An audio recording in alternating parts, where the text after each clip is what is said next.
Hey, welcome back to another edition of Open Shutter. I know you like that intro, man. It's just for you, man. I But was like, I not know he's expecting the gonna. whole opening motion graphics package and everything. I was gonna ask you. That was amazing. Yeah, it was either gonna be really good or just really embarrassing. But anyway, A little bit of both. yeah, exactly. But anyways, welcome back to another episode of Open Shutter. People watching, listening, wherever this thing is, YouTube, Spotify, Apple, and super pumped to welcome Chris on the program. And I actually, virtually met Chris on Threads because I saw you post a bunch of stuff about what you've done and what you're doing. So I thought it was a pretty cool story. So, for the people that don't know who you are, maybe like, what do you want people to know about you? Well, first off, Paul, thanks a lot for having me. This My is pleasure. the first time I've been on a live podcast. No pressure. And so, if I ramble on, if I say Love something it. dumb, feel free to cut me off and tell me I'm Good. stupid or whatever. And, Cool. we'll keep it going. Love But so for about me, I've been in the video industry for about 15 years. Most of my career I spent as a video editor.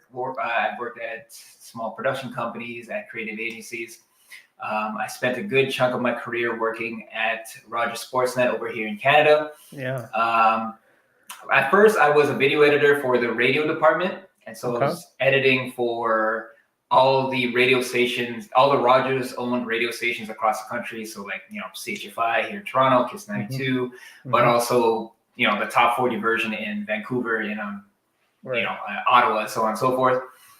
And then I was offered a job as a creative producer with the Sportsnet team, specifically the promo department. And it was funny because I was a video editor and I've never produced per se, in that sense. Like I've never, I didn't even know what the job entailed. I just got an email one day saying, hey, your name came up for this role. It's something you'd be interested in. Mm-hmm. And, I got to say, I didn't grow up like big on sports. Even like for basketball and the Raptors, I wasn't, I sort of hopped on and off the bandwagon. Okay. But around that time when I got that offer for at least the interview, I was a huge Raptors fan at the time. It was when Kyle Lowry and DeMar DeRozan, they were sort of on the rise. Yep. If you remember this. Yep. I was like watching pretty much every game. I was really, really into it. And when the creative director at the time, the guy who was interviewing me, he was like, "Oh, do you like sports?" And I told him, like, really, I only like basketball and specifically like the Raptors. And he's like, "Well, we're looking for somebody to specialize in that. We need a guy for that. We got an NHL guy, we got an MLB guy, but we don't have a basketball guy, and we want to start growing that up." And I'm like, "Cool, tell me more." Right. And so then that sort of started it off. And it's funny because it was like I said, I spent most of my career as a video editor. I still think that is like my strongest suit. But he told me that because of union rules and all of this stuff, I wouldn't be editing that much, if at all. And so I was like, well, what am I going to be doing? And so it was pretty much a lot of learning on the job, learning how to write scripts, come up with pitch decks, directing on set, which, we could talk about more later, which I, never really did outside of, outside of college, working on student films or whatever. Yeah. But yeah, it was a huge learning experience, and I got to do a lot of cool stuff that I'm still proud of. But that was a big chunk of my career. But last year I left. Last year you left. Like last year I left. To me, it sounds like a dream job. Mm-hmm. Like that's what it looks like on the outside. Right? If you tell people that, oh, I work at Sportsnet, I do stuff for the Raptors, like, oh my God, that's amazing. But meanwhile, it's not really your thing. Yeah, you know what? So in some ways it was a dream job, and in some ways it wasn't. Right. I mean, obviously I left. I think I left not because it was necessarily a bad place to work or that I worked with really, really talented people, Mm-hmm. people that I really enjoyed working with.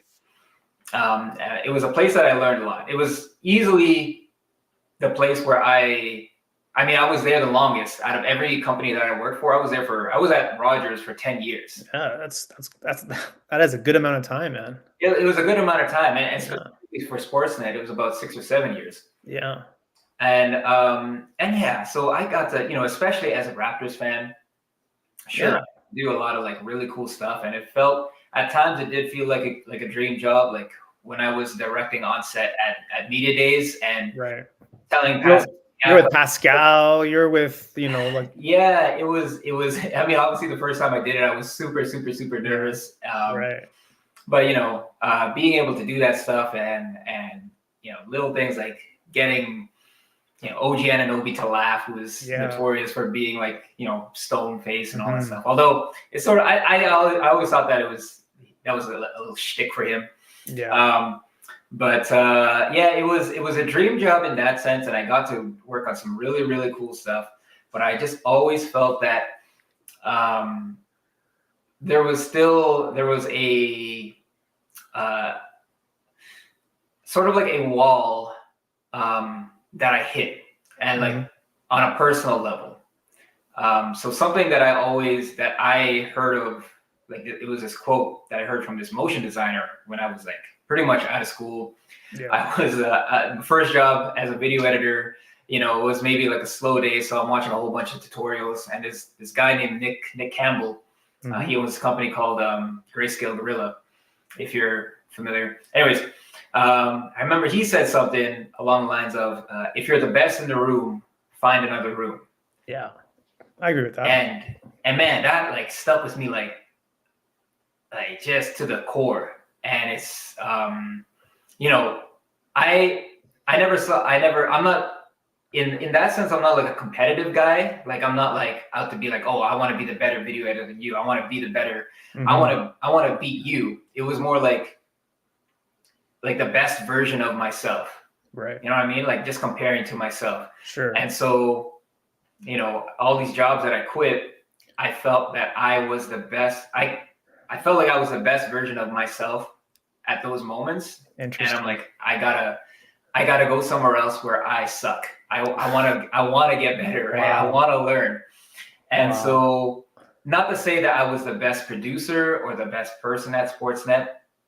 That's not what I'm saying. I just felt that like I learned what I could here. And, there was also an opportunity. It was basically Rogers and Shaw, they merged.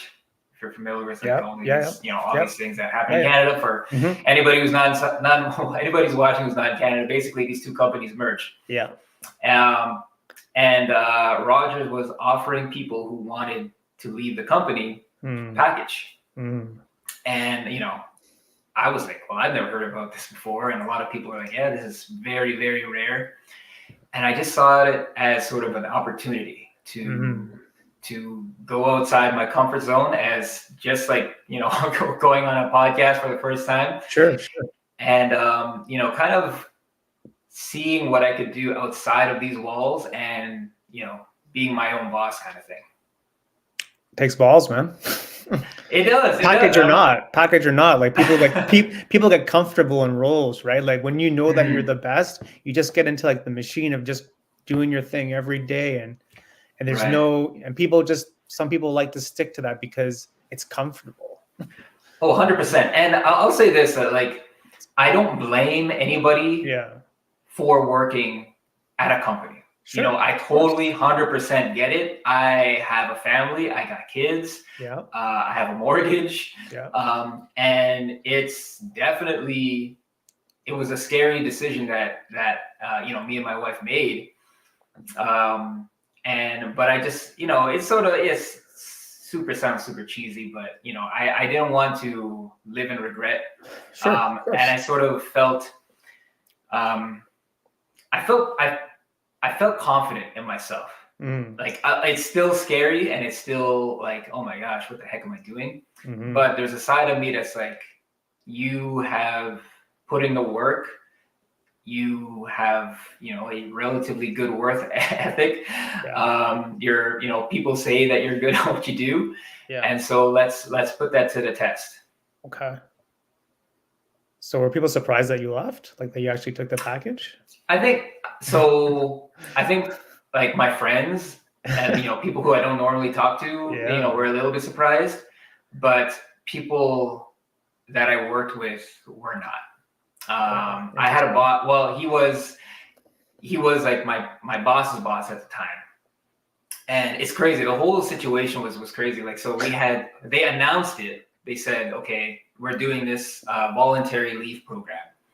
You got to tell us if you want in like 2 weeks. Yeah, they don't really give you much time, right? It's just like you got 2 weeks to make this huge decision. Yeah, and so obviously, like 2 or 3 weeks, something like that. It was fast.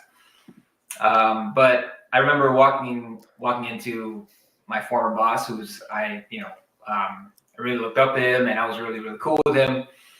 And he's like, I was like, hey man, I just want to tell you something. And he's like, I know. So How did he know? How did he know? He already knew. Like I don't know. Like maybe I gave off like that vibe and just the overall like.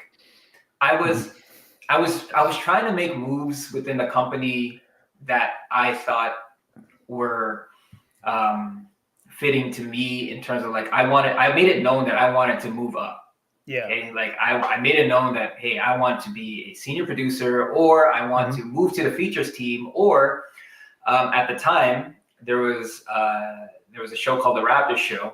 Yeah. That made all the sense in the world for me to work over there with those guys. Yeah. I talked to them. I was cool with them. I talked to even like the manager, and everything just sort of like, yeah, this all makes sense. This all makes sense. Podcasts need a video element to it. Sure. And you are a Raptors video guy.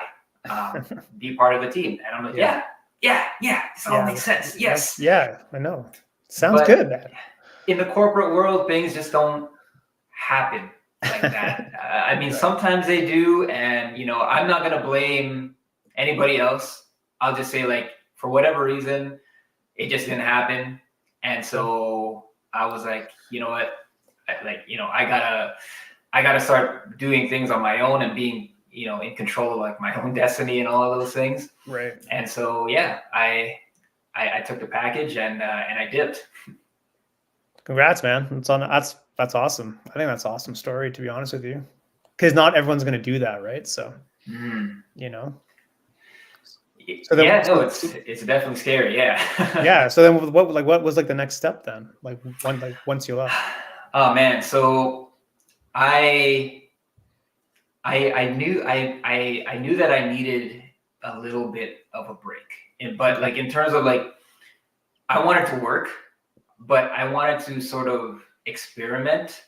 And so my entire life I've been into music. I got guitars and all this stuff around me. I've always played guitar. I've always just loved being around music. I got a bunch of like musician friends.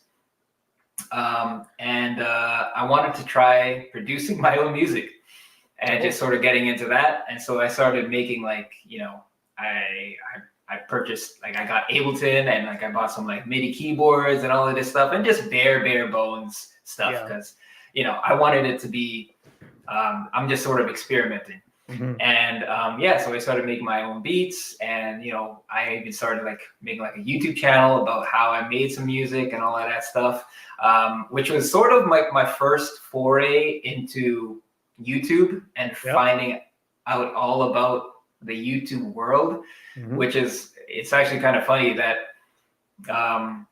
I completely skipped over the whole like Casey Neistat era and Ryan Tran and all of those guys. Like, to me, YouTube was always like tutorials and cooking videos and like reviews for gear and stuff. And I'm not hating on those things at all. But I didn't see it as sort of like as like an art form. Like I didn't know that stuff existed, right?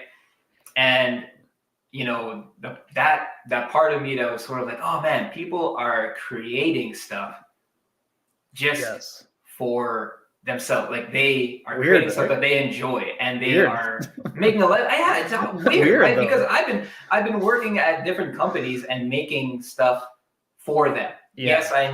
Yes, I was a big Raptors fan, and I got to work on Raptors stuff. Mm-hmm. But at the end of the day, it was still for the company, of course, right? Yeah. Whereas there are people out there who are creating content. I hate the word content, by the way. So do I. We can talk about that later. Who are creating art, craft, like working on their craft for themselves. And I was like, wow, that is amazing. How do I do that? How do you do that? Yeah. I don't know, man. I think you've been in, like in the YouTube game for a bit, so you can tell me. But, yeah, I've been on YouTube since like 2019. So to me, it's like, because whenever someone starts YouTube and you go on social media and people ask for advice, the number one advice is to make it for the audience first, right? So you have to do something for the audience first. And I'm in the mindset of, it can be for the audience, but it also can be for you at the same time. Like if you like making music, you can tell people how you made that piece of music also, but that music was also for you. But a lot of times people say, no, the audience comes first. And that comes with the editing and how you edit stuff and how you speak and all, and like the title and the thumbnail and all these things that go into it. But to me, it's like, if you're not doing it for yourself at the same time, it's not going to work out in the long run, because you're just going to burn out. It just becomes a job, especially when you're starting out, when your channel's not monetized, when nothing's going on.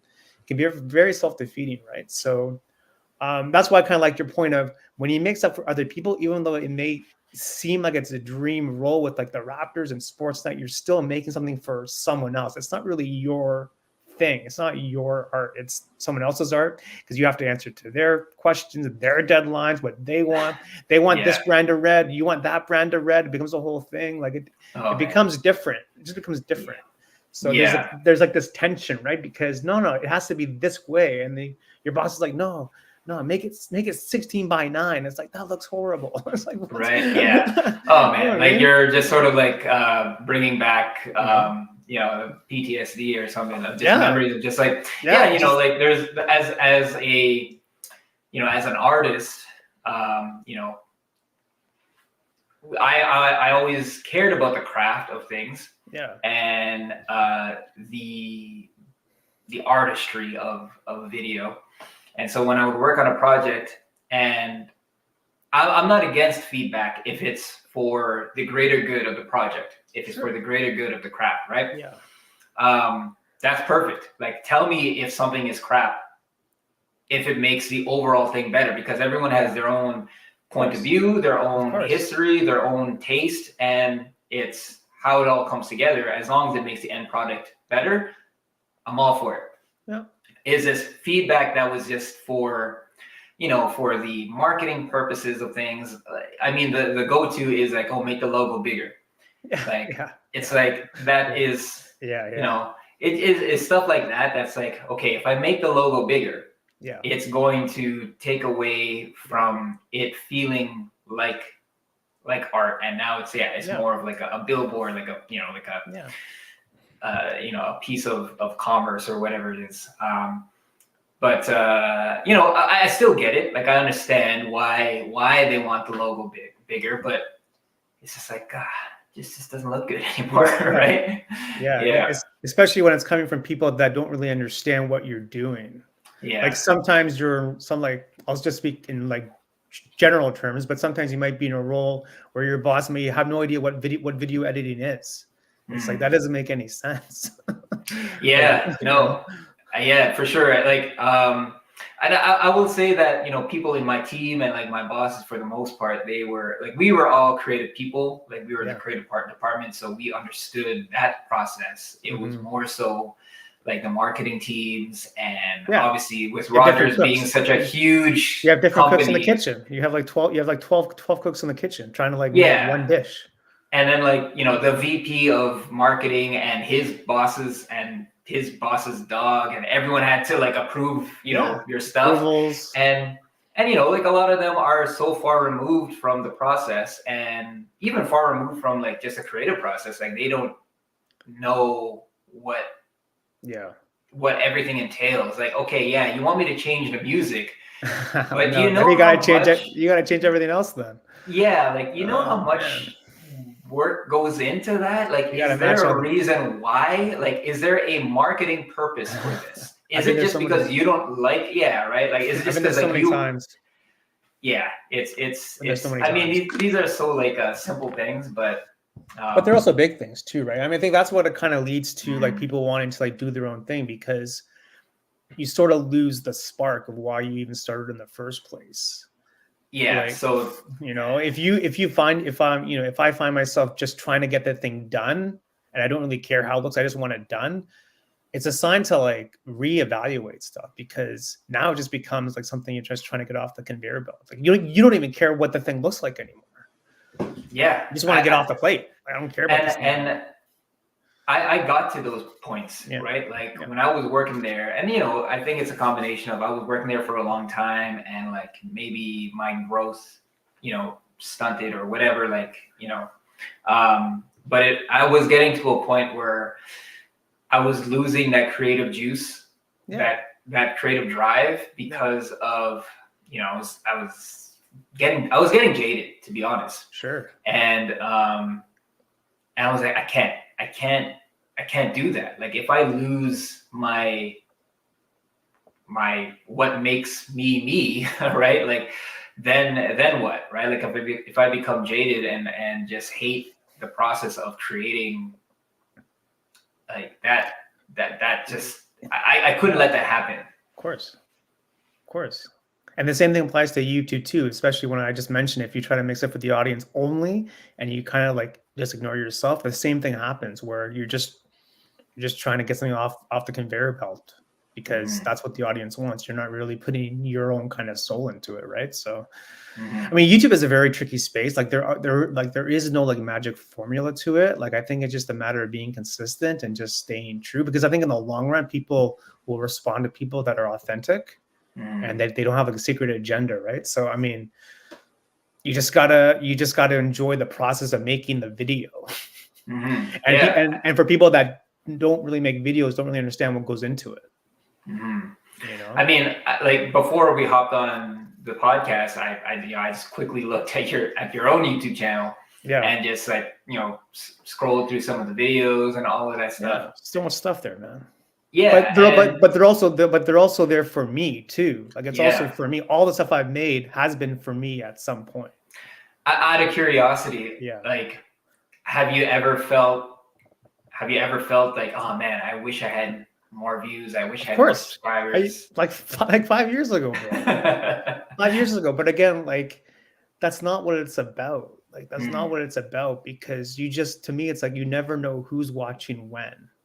Right? There's like, if you go on like on Twitter the other day, there was like a graphic of like the subscribers for like Mr. Beast, and he had like nothing from year 1 to like year 5. He had like no subscribers, right? So I'm not saying I'm that scale, but you just don't know when your channel is going to hit, right? But to me, the channel is about me just trying to grow as an artist, creator. Like, I'm just trying to, I'm also documenting my life too, which is for me, obviously, but I mean, I'm just trying to grow. And I think the channel kind of shows that. If you go from video 1 to like video 1,000, like, you're going to see, holy crap, what the hell was he doing in video 1? Right. So, so I think that's like the power of YouTube for anyone, is just you document you. Right. Yeah. No, that's great. And like, just the fact that, I mean, even this podcast, like, you know, I'm sure you don't, I don't know if you're going to slap on like if there's like a, you know, you got some brand sponsorships or like, there's nothing. This is like zero money over it. It's just for fun. I like talking with people, man. Cause I think, I figured as much, right? We got stuck in our heads, right? 100%. And, I'm sorry if like I ever interrupt you, because I can't actually see you like, as the setup that I have right now. I love it. But, Yeah, no, I just, something that I believe in is, so I when I left Rogers, I took that little break and I wanted to work on music because that was like my own personal project. I'm like, okay, I got a little bit of money in the bank right now, so things are a little bit comfortable. Yeah. But also, I wanted to work on something that could potentially have some monetary output out of it, but also something that I really enjoyed that is outside of the thing that I did for for over a decade. Right. And music is still very much tied into video production. Yeah. And actually during that time, I learned a lot about the producing side and the mixing side and just EQing and compression and all of this stuff. Like I still kind of understand, like still vaguely understand compression, but I have a general understanding of it, obviously. But like just all of these things and just different tools and like going deeper into it than just playing as a musician, which helps for in the video sense of things. Like, oh, I could apply that knowledge now to my own work.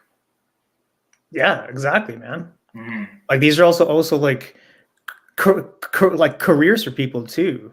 Like they're all at their own career. Like it's like I went into like I went down like a rabbit hole of like, not a rabbit hole, but I'm like, okay, well, how do people make money producing music? Like I was making like lo-fi beats kind of stuff, and because I enjoy like sort of like I really enjoy like different genres of music, but I think I just needed something chill, and I sort of like the whole like jazz, R&B kind of stuff, and major seventh chords and all this stuff. But like, okay, well, how do lo-fi artists make money? And obviously, like there was a huge time of when lo-fi music was like the biggest thing, and like Lo-Fi Girl and all of these people, but also like in terms of like what music people put behind their videos. Like sometimes it's just like chill lo-fi music, right? I'm like, that's interesting. right? Yeah. Yeah. Interesting, man. Mm-hmm. So like what artists inspire you then, music wise? Oh man, I got some like real cheesy answers. Honestly, it depends on like the what mood I'm in. Okay. Right now, like I'm big on Anderson .Paak. Okay. In terms of straight up musicianship, there's this band called Snarky Puppy.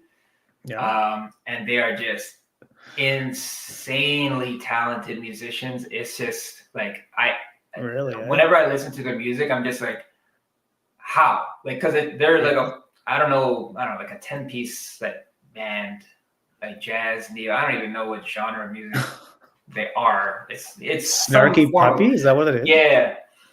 They're just they're like it's like a jazz. I don't know.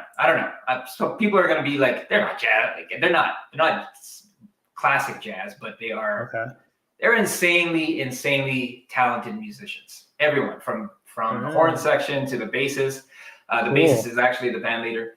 The drummer is ridiculous. Guitar player. Everyone is just the piano. Oh man. I think his name is Corey Henry. He had this piano solo in one of their songs. It's just ridiculous. So in terms of like from a talent musicianship, like I'm like, oh my god, they're amazing. Cool. But sometimes I get into like my like pop phase. Like I'm a big oh man, this is gonna be like some people are gonna laugh at this, but like John Mayer is like John Mayer, nice. John Mayer, man. So because he exposed me to like older like blues music, like the stuff that I like. I don't like Bodies of Wonderland. I don't care for that stuff. It's the more like bluesy soul stuff that I enjoy. Okay. And so listening to his stuff, then I was exposed to people obviously like B.B. King and Stevie Ray Vaughan and more blues, like classic blues players. I don't know, like there's an artist named James Bay. Like I really like his music. Yeah. So it really depends. Sometimes I'm into like, I don't know, like I grew up on Boys to Men. Like their harmonies are like, you can't beat their harmonies. I think I saw a clip of them. I think they're on, what's that show where they wear the mask? Masked Singer. Masked Singer. Yeah. Right. And so when you hear them, it's like, it's like, okay, that's Boys to Men. Like there's nobody sings like that. Nobody has harmonies like that. Yeah. So it really depends on what I'm feeling at the moment. Cool, man. Well, that's the way to be, especially with this like music or movies or whatever. Like, just be open to like everything, because I think that's also how you draw inspiration from other genres, other different things. Don't be so stuck on the same thing, right? Because you know what I mean. Yeah, and I think also like I was reading somebody on Threads was like, oh, I have a hard time picking music, and I think I like picking music for a commercial, for your videos or whatever, it is hard. It takes the most time, right? Oh yeah, right. Yeah. Like there are people whose jobs are like their whole job is looking for music for you. What'd you guys use over there for music? So when we were at Sportsnet, like our main library was APM music. Okay. It was, I think it's owned by Universal or something like that, but it was a huge library. Like it's like, now that I'm not there anymore, I'm like, oh, I'm so spoiled because, I'm working with other brands. I won't, comparatively, they're not as good, like whatever music library, most people think of, like, that's the kind of stuff I'm pulling from now. I'm like, oh man, it's just not, it's good. It's just not the same. Not the same. But, and then every now and then, like if it was, it was rare, but for the championship, we had like custom music put together. We had this bit, like the promo for the championship. They had, I forgot who was like, I think it was my idea.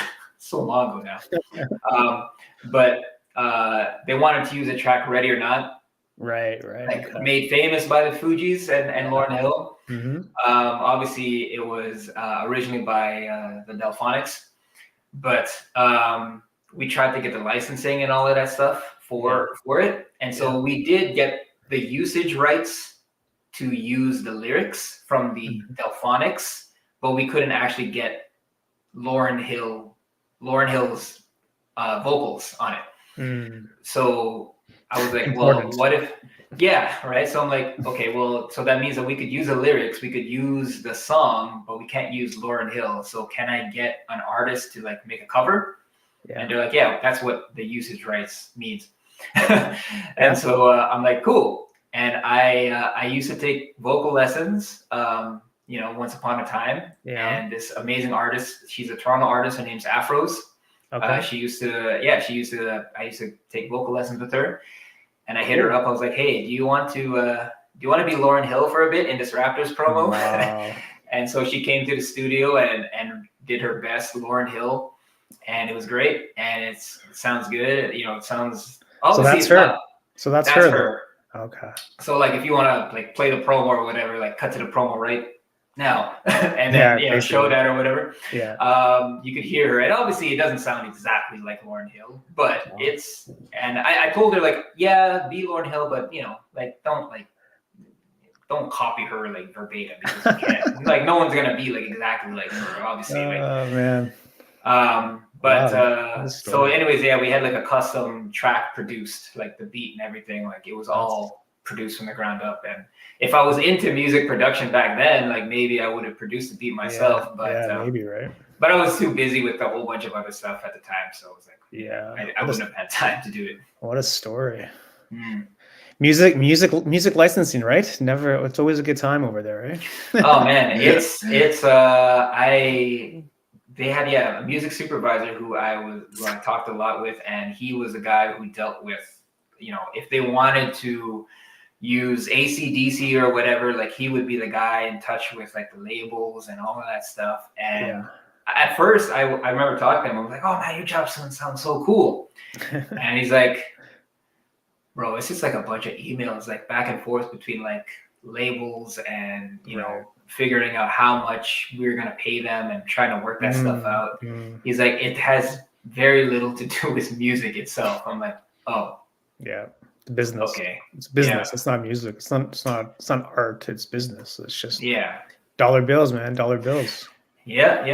Dollar bills you're talking about. So what do you? For So sure. what do you call yourself now? Do you call yourself like a YouTuber, or like how do you define your role? Man, I don't even know. No, so like I think it's funny. Like you had my title say videographer. Yeah. In the thing, and I wouldn't even say I'm a videographer. Okay. Like, All right. out of everything, I would say I'm like more of a video producer, editor. Like that is like that's like what I'm at.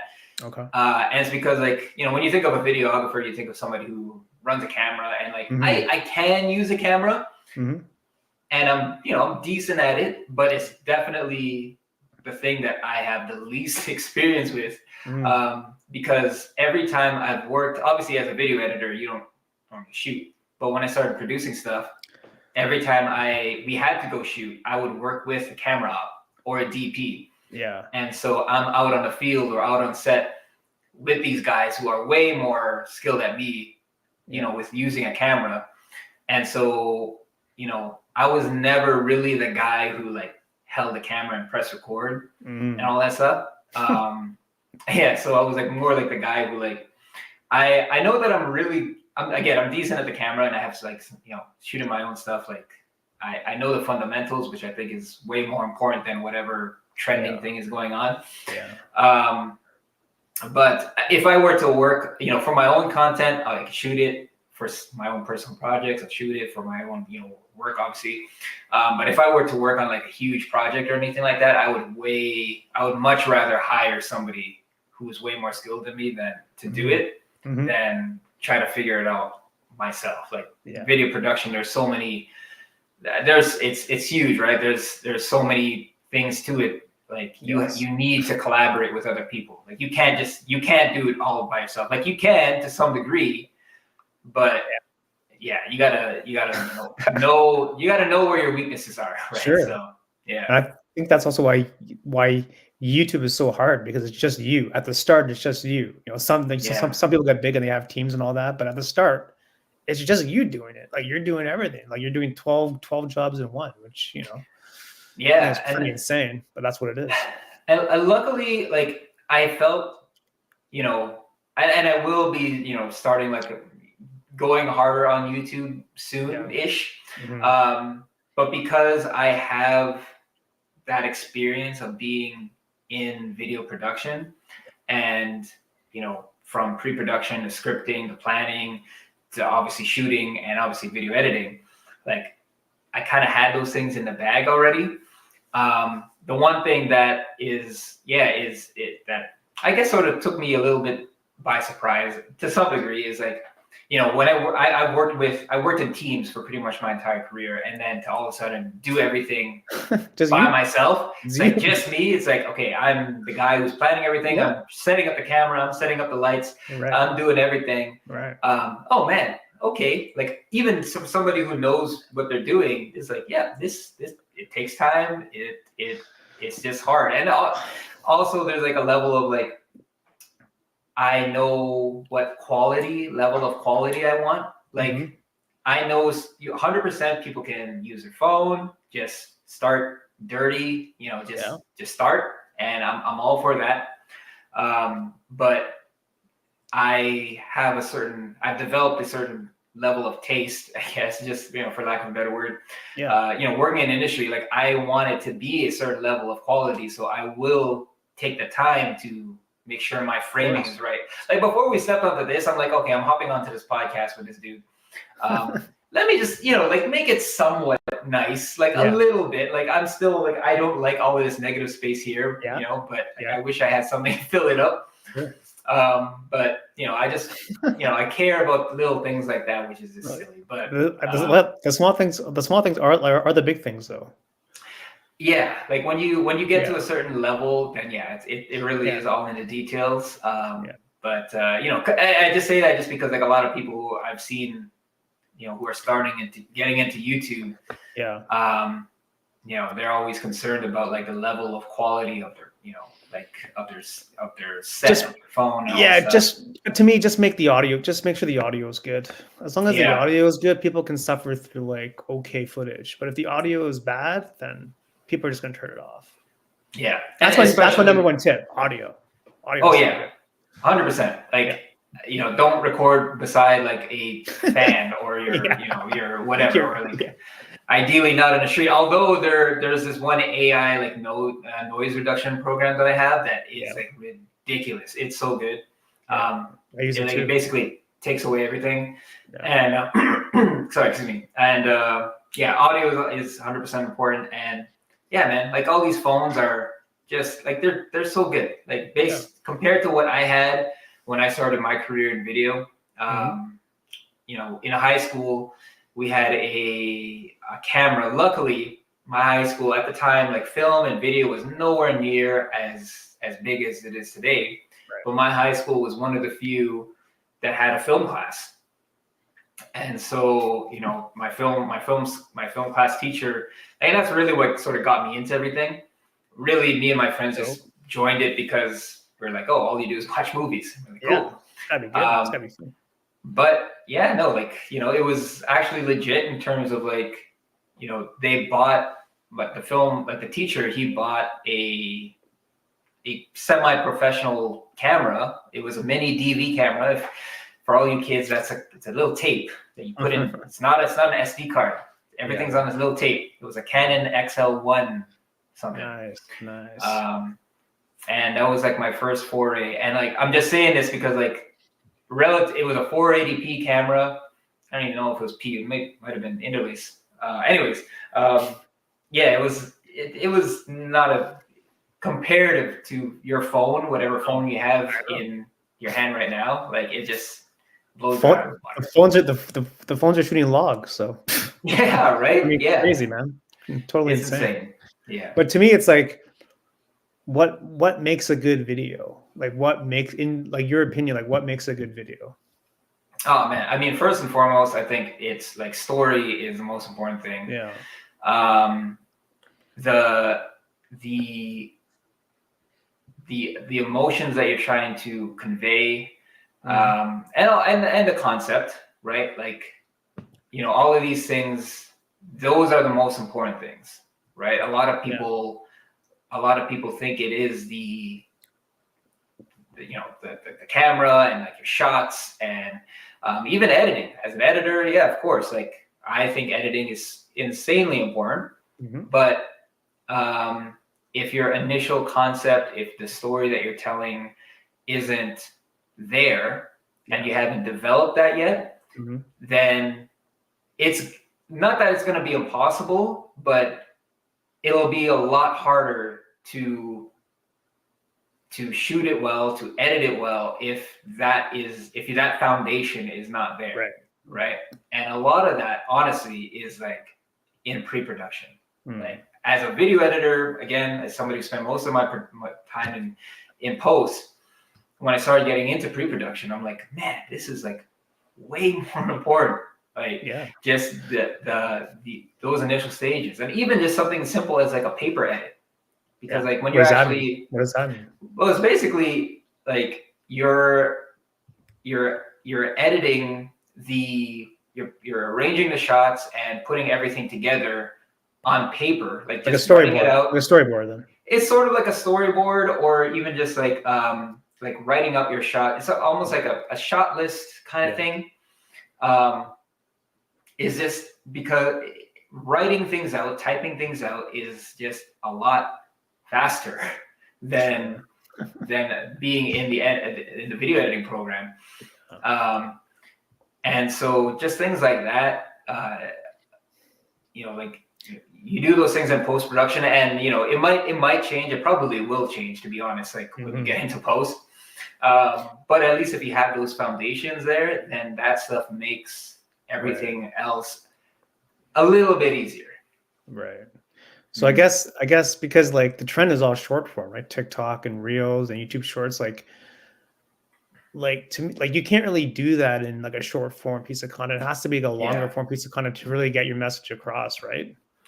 Yes, and that's why I prefer longer form content, because then you have the time for it. But the same principles can apply to short form as well. And I know we talked about content and how that word sort of irks us. Yeah. What is it?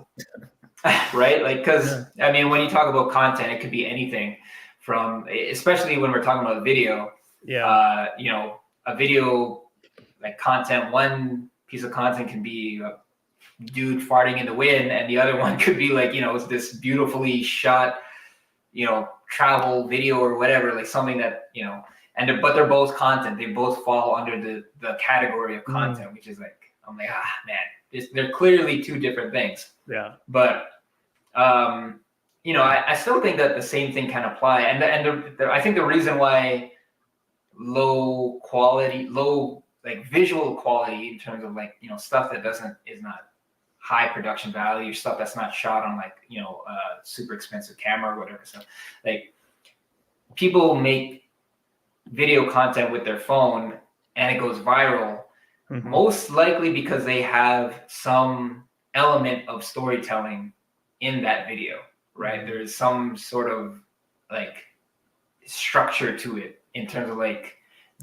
whether it is like, you can have like a 3-story arc, I'm losing it, but you know what I'm saying? Yeah. Like beginning, middle, end. Yeah. You could have that in like a short form piece of content. Good. Good. I just think that. What about like the emotion though? Like, do people get emotional about like reels and TikToks? Like, you know what I mean? Do people come across? Because I was watching someone else the other day, and he was saying that like short form content is fast food. It's just fast food. Yeah, it's fun to eat in the moment, but you feel gross after. Like, that was kind of like his analogy, because he's like a doc filmmaker, right? So his stance is like longer form. But I'm curious on your thoughts with like the fast food. So I get like, and I get it, and I'm not for or against short form. Like even as a guy who's worked in television and working in 16:9, that aspect ratio forever, like flipping it into vertical is like, okay, I gotta get used to this. But there are some creators who create stuff that is really, really good, that does hit you on emotional level, that hits you on like an intellectual level. Stuff that I'm like, oh man, that'd be cool to do. Like I would love to do stuff like that.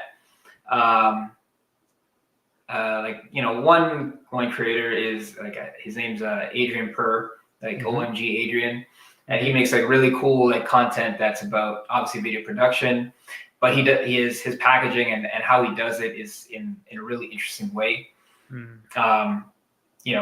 The way that he writes and everything, like, and the shots that he uses and everything and how he puts it all together. It's like, oh, this is actually really, really well put together. And it's not just somebody, and I'm guilty of this. Like if somebody like goes to my Instagram page, it'll be like, you do the same thing, goddammit. But like, like somebody just like sitting in front of their camera and just talking. And yeah, I mean, like I think there's space for both. So like I don't know, like I'm not against short form content. I think it just needs a little, like it definitely needs like a little bit more planning than maybe what some people would like to think. Because even it's like, I've worked on 30-second, 50-second TV spots, and like just the amount of time that goes into something that isn't a lot of time, like 15-30 seconds, right? But planning how everything comes together, like you have to be really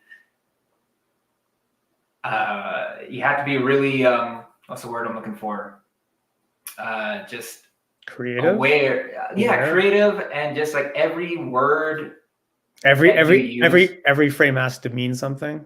It's intentionality. You got to be really intentional with like, if you're writing a script, like, okay, what words can I use that will convey the emotion, the feeling that I want, plus if there's a brand or whatever that's tied into it that still answers that, and that I'm not rambling like how I am now.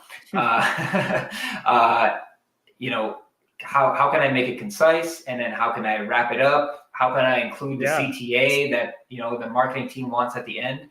Yeah. And you got to be like really intentional with all those things. So like, I think working on 15, 30 second like TV spots like has sort of helped me with that muscle. For working on short form. Of course. And you've worked on like a larger scale, because you're doing for television. Like it's like the big leagues, right? Like it's big leagues. It's just, you know, if you're able to do it, then I don't know. I mean, I don't mind short form, but I mean, to me, it's like I need the longer form, because I need like the runway. Yeah. You know, you sort of need that runway, but I mean, I 100% prefer longer form, like without a doubt. It's funny, like I made this joke that I'll do TikTok, Instagram reel style video, but it's 16 by 9 on YouTube, and I'll call it schlong form. Schlong form, like so. I'm going to, I'll be the. I think it's a joke that I stole from. I like that. That's good. Russell Peters or something. But like, take it. He isn't calling you. Right. Yeah. Until one day he does. Cease and desist. Cease and desist. Right. Yeah. Yeah. No. So schlong form. That's what. Schlong form. Well, I'm gonna put that into a reel. Don't get offended. Although, do what you gotta do. Although, schlong form could be into a reel. Out of context. That could be taken in a completely different, It's gonna be the caption. It's gonna be the title. It's gonna be everything. It's gonna be fantastic. Exactly. It might go viral. You might get famous. You never know. Chris Tarroza, the founder of schlong form. Schlong form. Boom. Yeah. Oh boy. No, it's great, man. I mean, I know that you're also trying to help out other people on YouTube too with their videos too, also, right? Yeah. So I think, like, you know, it's not specifically just YouTube, because like to be honest, my experience is, like I said, like more so in commercial, in promos. Right. But the thing that I'm working on right now is my own mentorship program. I'm hesitant to call it a course, just because everyone seems to be selling a course, and you know, there's a lot of BS out there. And there's sort of like a bit of a negative connotation with courses, and I totally get it. But it's still something that I'm working through and figuring it out. And I've been talking to I've spoken to, I don't know, like almost 50 people, from video editors, videographers, and just trying to figure out what are the general things that people have issues with, people that, you know, what they struggle with, what do they want, what do they learn, or what do they need?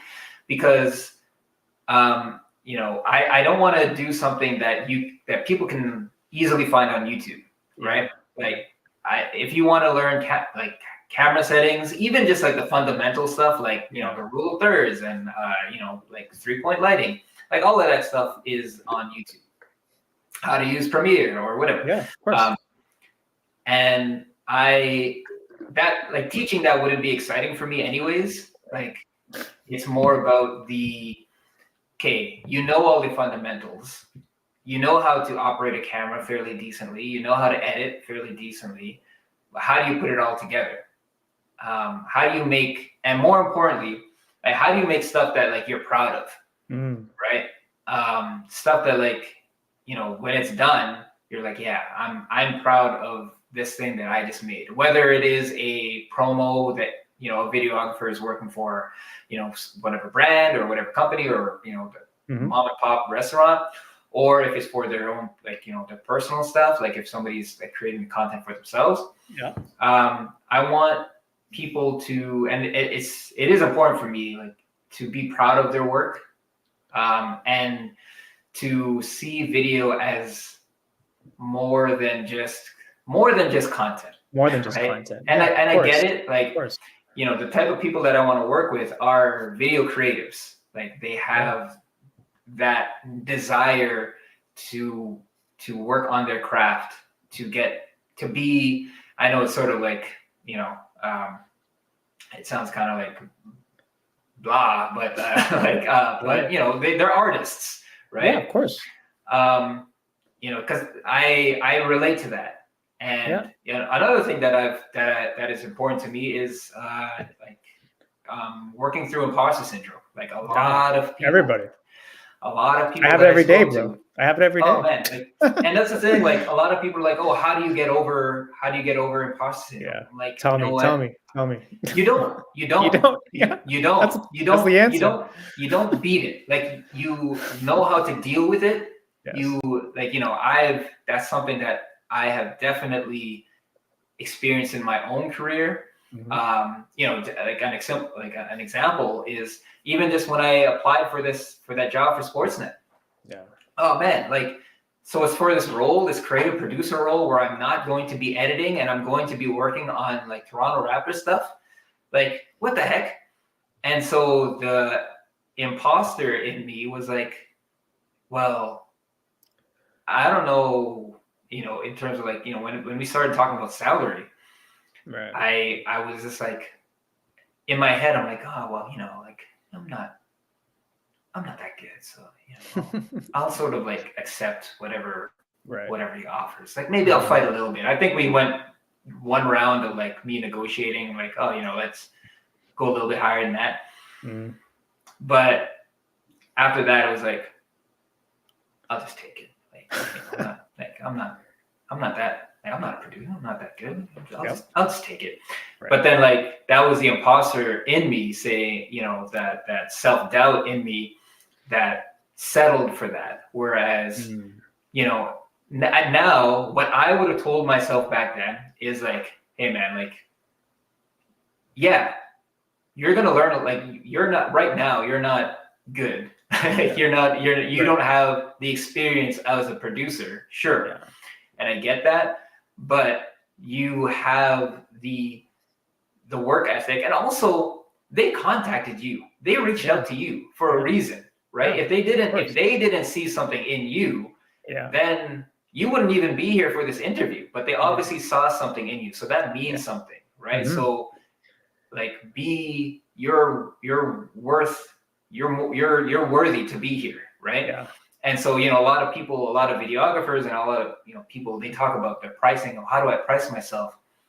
And, you know, I'm not the expert. I wouldn't say that I'm the expert at that stuff, but I will say that you know, see what other people are charging, like in terms of like, you know, people who are like relatively on the same level. Yeah. And charge your worth. Like, don't accept less. Yeah. Because if the client is, and this is like my own view, is like, if the client is talking to you, then they have an idea of like, okay, yeah, like you have the skill, like there's something in your portfolio or whatever it is, like that they want to talk to you. Yeah. And, like, they're interested in you, right? They wouldn't be on the phone with you right? So you already have the skills to whatever degree.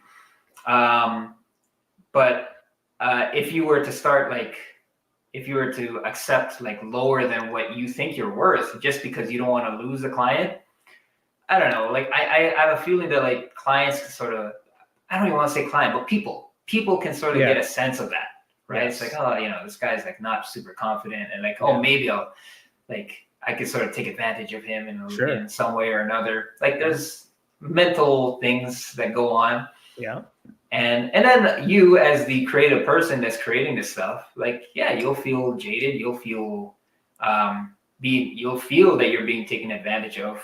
Yeah. Because and then you're like, oh man, I wished I charged more or whatever. And sometimes it's as simple as like, they don't want to accept your prices. Okay, cool. Let's move on. Like, yeah, wasn't the right client. Right. Wasn't the right client. And it depends on what you're doing, but there's so many clients out there. Mm-hmm. Like everybody needs a video. It doesn't matter if you're a small business, large business, you're on your own, like you need something.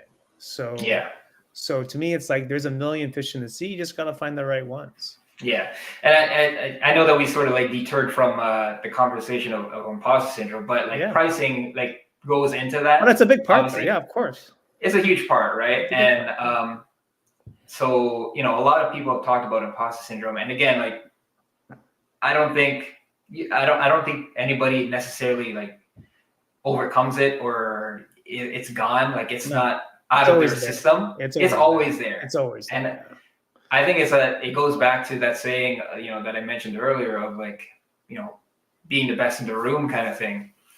I think there is like an element of I don't know, as I got older, I realized like there are, like in essence, that saying is great, like wanting to be the best in the room, or, you know, finding another room, and then like I get it, like in essence, it's a great saying, but you know, a lot of imposter syndrome is rooted in the fact of like wanting to be the best. You know, like I grew up watching Pokemon, so that theme song like just probably ruined it for all of us, like being the very, very best, like no one ever was. So yeah, my whole thing now is just like, you know, you can't like the best perfection is impossible. Like you can't reach that. Like it's no one is perfect. Nothing is perfect. No piece of work, no video is perfect. So don't strive for perfection, but strive for greatness. And man, just saying some of these stuff just sounds super cliche, but you know, so right now, like when I work on something, like yes, I will strive for greatness and I will strive to make it as best as I can. And that's something that I think everyone should impart in their own work. Like strive for greatness. That's like, like of course. But don't aim for perfection because it's impossible.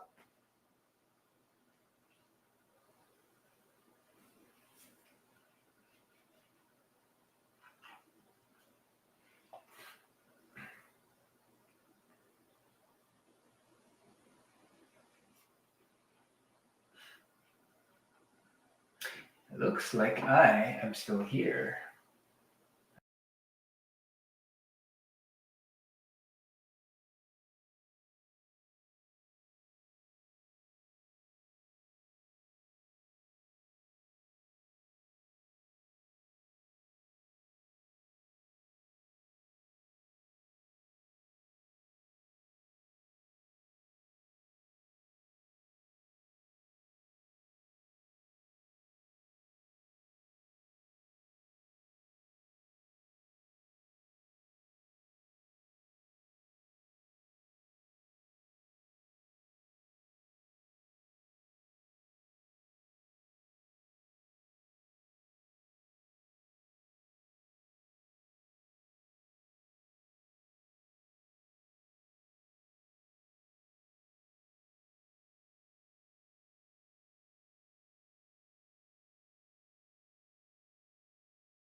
Of course it happens with you. Of course it does. That was so weird, bro. That was so weird.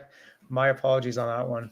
Oh, good. That's what happens when you get Chris Tarroza on your podcast. No, man, we were on a roll too. We were on a roll. I was digging it. I was digging the vibe to it, man. Yeah. I'm glad we were able to jump back on for a quick outro. So I just want to thanks again for coming on. I think we just scratched the surface, man. So appreciate you taking the time, especially coming on twice now.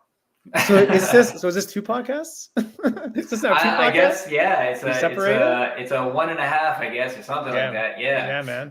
But yeah, man. Thanks for having me on. It was really fun. Sorry if I blabbed on a lot, but no, it's good, man. Do you have any final words of advice for people out there? Man, like I think for me, it's just like, especially for video creatives, just create stuff. Like don't worry about perfection. Go through the mistakes. You get better by doing a thing over and over again. As I go through my mentorship program, like that is something that I truly believe in.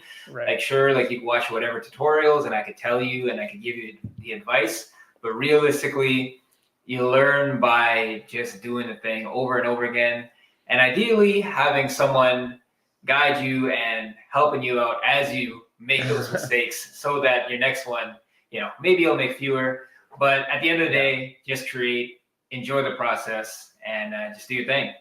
Love it, man. Love it. I dig the story. I dig the passion, and just all the best with everything, man. Hopefully it all works out, and we're both crushing YouTube. We're both crushing. Yeah. Someone is, yeah. For sure, man. Yeah. Thanks a lot, man. Really thanks for watching, listening, and go check out Chris. All the links are in the description, and we shall see you next time, hopefully with no interruptions. Peace. See ya.